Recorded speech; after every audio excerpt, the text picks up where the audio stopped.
তিপ্রাল্যান্ড গঠন করা নিয়ে এক গুরুত্বপূর্ণ বৈঠক অনুষ্ঠিত হয় আইপিএফটির তরফে। বৈঠকটি অনুষ্ঠিত হয় রাজধানীর দশরথ দেব স্মৃতি ভবন সুপারিবাগানস্থিত দশরথ দেব স্মৃতি ভবনে। আইপিএফটির কেন্দ্রীয় কমিটির এই সম্মেলন অনুষ্ঠিত হয়। এর মূল বিষয় ছিল পৃথক রাজ্য তিপ্রাল্যান্ড গঠন করা।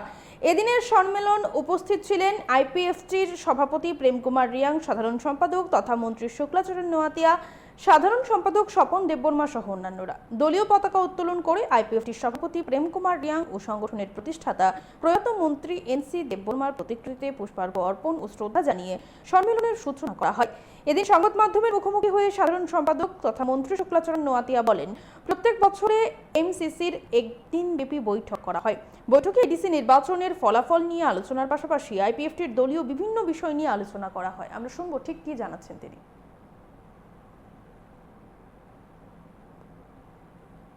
আজকে পার্টি আইপিএফটির মেম্বার অফ সেন্ট্রাল কমিটি অর্থাৎ এমসিসি আমাদের রাজ্য সম্মেলন। এই সম্মেলন আমাদের প্রত্যেক বছরে একবার হয়। তো এই সম্মেলনের মূল উদ্দেশ্য হচ্ছে আমাদের যে বছরের যে সাংগঠনিক সমস্যাগুলো আছে বা বছরের যে আমাদের রাজনৈতিক যে সংগ্রামগুলো আছে সেটা পর্যালোচনা হবে এবং সাংগঠনিক আগামী দিনের কি কাজকর্ম নিয়ে আমরা আগামী দিনে কীভাবে প্রস্তুতি নিব সেই সমস্ত বিষয় নিয়ে আমাদের আলোচনা। স্পেশালি এটাই আমাদের আজকের সম্মেলনের মেইন উদ্দেশ্য।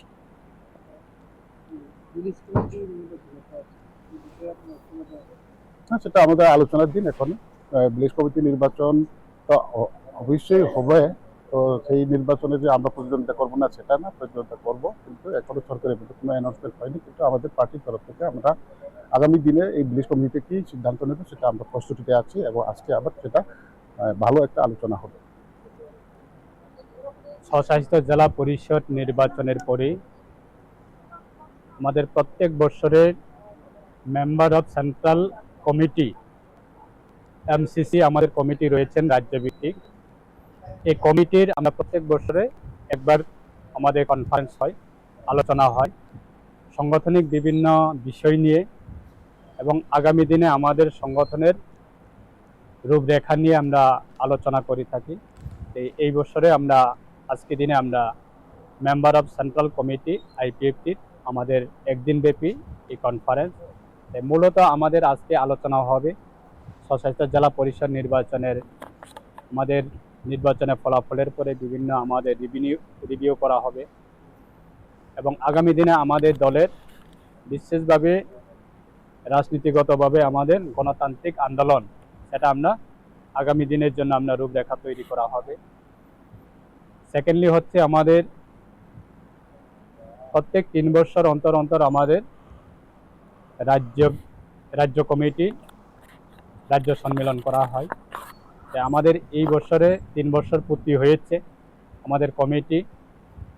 সেটাও আমরা আগামী দিনে আমাদের আইপিএফটির রাজ্য কমিটির সম্মেলন সেটা করার জন্য আমরা ডেট আমরা সিদ্ধান্ত নেব এবং আমাদের বিভাগীয় কমিটি রয়েছে, বিভাগীয় কমিটির স্তর থেকে সেটা শুরু হবে। আগামী 1-1.5 মাসের মধ্যে আমাদের প্রত্যেকটা বিভাগীয় কমিটি সম্মেলন করা হবে, কমিটি রিফর্মেশন করা হবে এবং শেষে আমাদের রাজ্য কমিটি সেটা কমিটি রিফর্ম করা হবে। তার জন্য আজকে আলোচনা হবে। সেটা নিয়ে বিশেষভাবে আজকে আমাদের এই একদিন ব্যাপী আমাদের এই কনফারেন্স। ভিলেজ কমিটি ইলেকশন আমরা আইপিএফটি দলের পক্ষ থেকে সেটা আমরা দাবি করে থাকি রাজ্য সরকারের কাছে এবং ইলেকশন কমিশনের কাছে, যাতে সঠিক সময়ে নির্বাচন করা হোক। এখন রাজ্য সরকার এবং নির্বাচন কমিশন সেটা প্রক্রিয়া শুরু করছে। আগামী দিনে অবশ্যই নির্বাচন হবে। নির্বাচন যখন ঘোষণা হবে আমাদের দলের রূপরেখা সেটা তৈরি হবে এবং কিভাবে আমরা নির্বাচনে প্রতিদ্বন্দ্বিতা করব সেটা অবশ্যই আমরা আলোচনার মাধ্যমে আপনাদের মাধ্যমে রাজ্যবাসীর কাছে সেটা জানানো হবে। এখন নির্বাচন ডিক্লেয়ার হোক না, নির্বাচন ডিক্লেয়ার হোক, কি হবে সেটা অবশ্যই আমাদের রাজ্য কমিটির সেটা আলোচনার মাধ্যমে আমরা অবশ্যই রাজ্যবাসীর কাছে সেটা জানানো হবে। আনন্দ আর ভালোবাসার দীপ্তিতে গড়া সমুজ্জ্বল পরমা, ঠিক তোমারই মতো। শ্যাম সুন্দর কোম্পানি জুয়েলার্স, আগরতলা, উদয়পুর, ধর্মনগর, কলকাতা।